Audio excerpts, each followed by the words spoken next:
Au sommaire de cette édition, les experts mandatés par la CEDEAO ont estimé que le fichier électoral guinéen est de qualité suffisante pour la prochaine élection présidentielle prévue en octobre prochain. En Côte d'Ivoire, une dizaine de proches de l'ancien Premier ministre Guillaume Soro, candidat à la présidentielle du 31 octobre prochain, ont été libérés sous caution ce mercredi.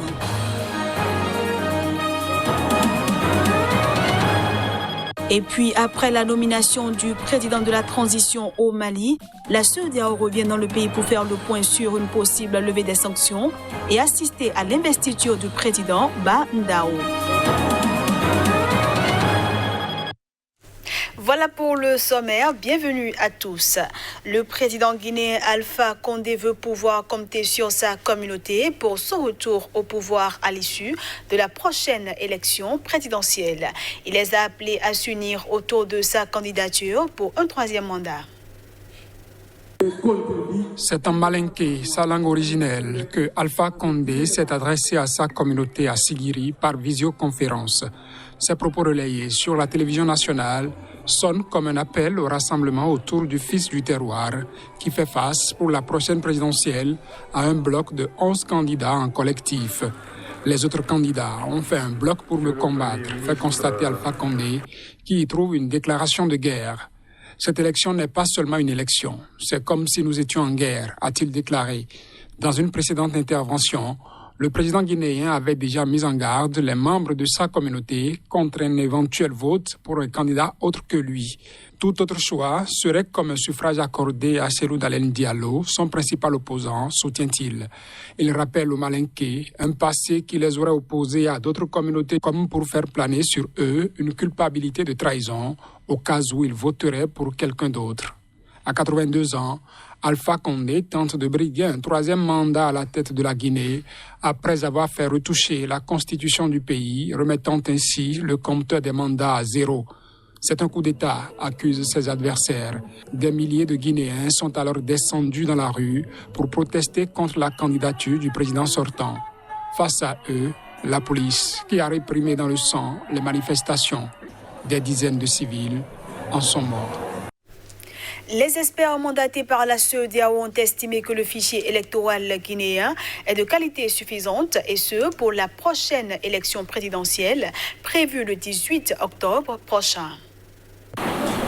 Somme toute, c'est-à-dire en conclusion définitive, le fichier électoral de Guinée débarrassé de toutes les anomalies rencontrées au regard du code électoral est de qualité suffisante pour les prochaines élections. Le sentiment qui se dégage en nous, c'est vraiment un sentiment de satisfaction, de travail bien accompli. La masse d'électeurs potentiels qu'on a enregistrée lors de la dernière révision exceptionnelle ressemblait à une hypertrophie du fichier qui était en faveur de quelqu'un. Mais après le travail des experts de la CEDEAO et les tests statistiques qui sont réalisés, avec un seuil de concordance autour de 42% entre le fichier électoral et le recensement général de la population, j'ose vous dire que le fichier a été décompressé.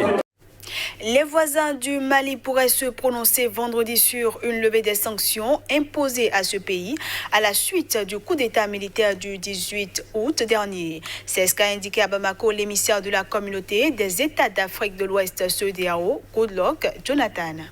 La CEDEAO a de nouveau dépêché ce mercredi au Mali Goodluck Jonathan pour évaluer les progrès accomplis ou non par la junte pour satisfaire ses exigences. Interrogé à son arrivée sur une levée des sanctions ouest-africaines, l'ancien président nigérian et médiateur dans la crise a indiqué que la CEDEAO avait à cœur de se prononcer rapidement. Et c'est au président ghanéen Nana Akufo-Addo, au titre de la présidence tournante de l'organisation, qu'il revient de faire une annonce selon lui. La prestation de serment de Banda. Lifting the sanctions is not a problem to ECOWAS. Don't want any sanctions. La levée des sanctions ne pose pas de problème. La CEDEAO ne veut de sanctions contre aucun pays de la communauté. Il est assez regrettable qu'on ait dû en arriver là. La CEDEAO est donc impatiente de se prononcer sur cette question. Le président de la communauté, qui est actuellement le président du Ghana, est la personne qui fera cette déclaration. Et je pense que vendredi, après l'inauguration, il se prononcera très probablement. Ce n'est pas à moi de me prononcer sur cette décision. Make that pronouncement. I'm not the one to make that pronouncement. And so that we also from ECOWAS. Pour que nous puissions également, au sein de la CEDEAO, communiquer correctement au président, des autorités et des chefs d'État et de gouvernement de la CEDEAO que les questions de sanctions ont été traitées. Parce que tout ce qui touche le Mali touche la sous-région. Le Mali est un pays clé au sein de la CEDEAO et nous ne voulons pas de situation où il y aurait des problèmes au Mali.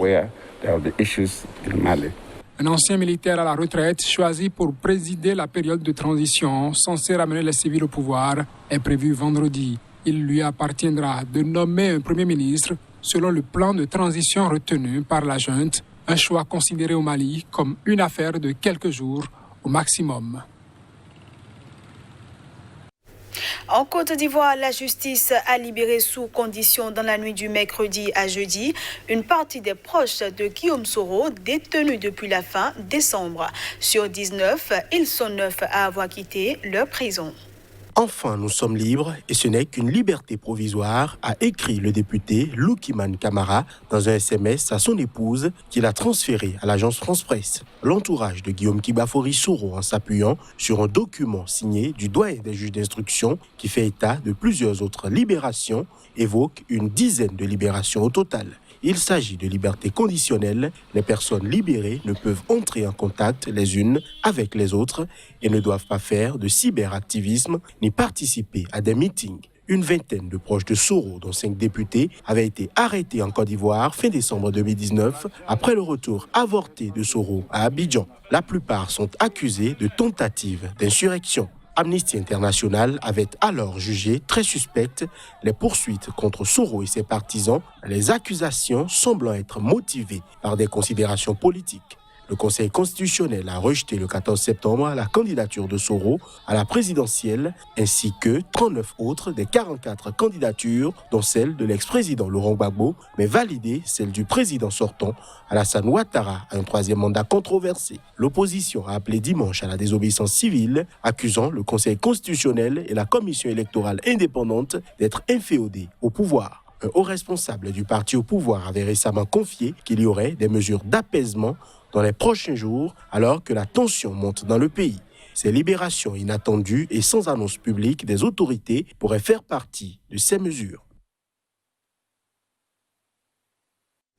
De la Côte d'Ivoire, rendons-nous en Somalie où le président Mohamed Abdullahi Mohamed a nommé jeudi dernier un nouveau Premier ministre. Cette nomination est intervenue quelques heures après avoir conclu un accord avec les leaders politiques régionaux pour organiser des élections l'année prochaine.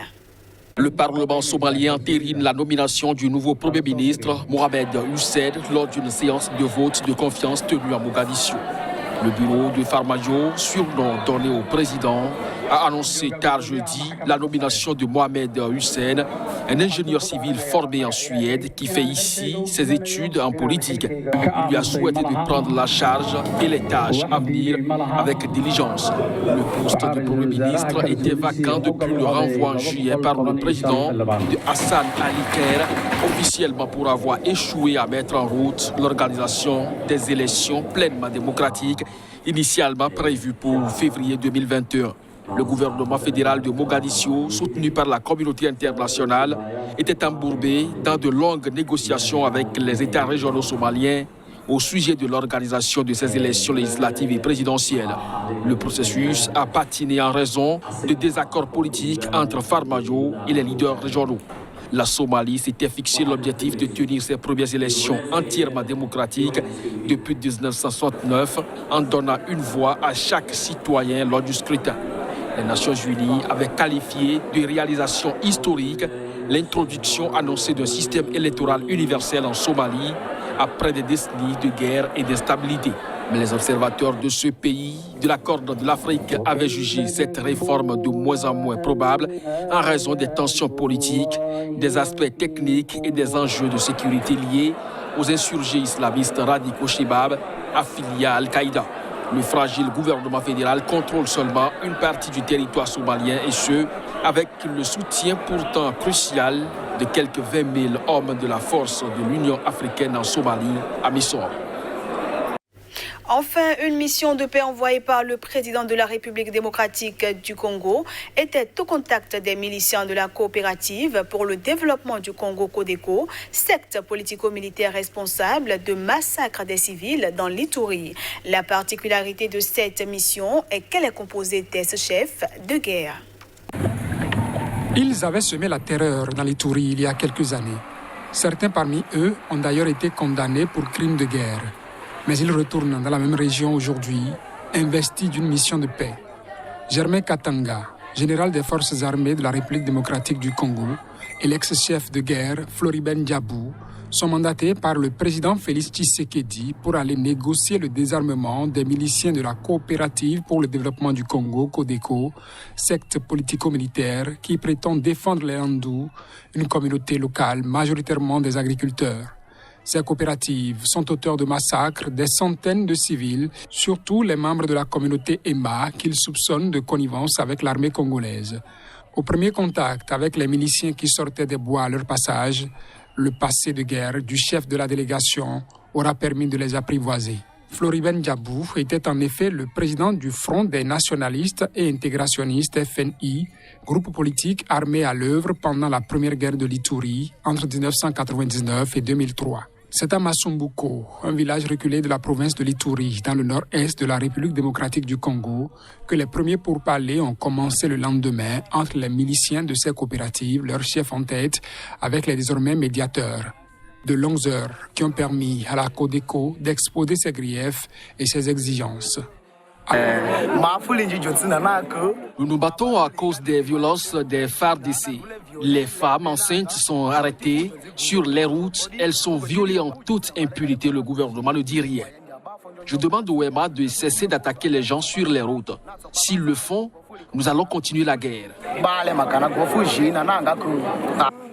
À l'issue des échanges, les émissaires du président Félix Tshisekedi repartent avec la promesse des miliciens de faire la paix si leurs doléances sont prises en compte. Ils sont prêts, ils sont d'accord d'abord avec l'appel des chefs de l'État.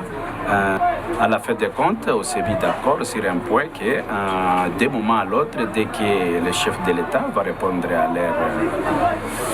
à leur cahier de charges ou à leur intégration dans l'armée ou dans la police ou bien à la réinsertion communautaire, tout ira dans les bons.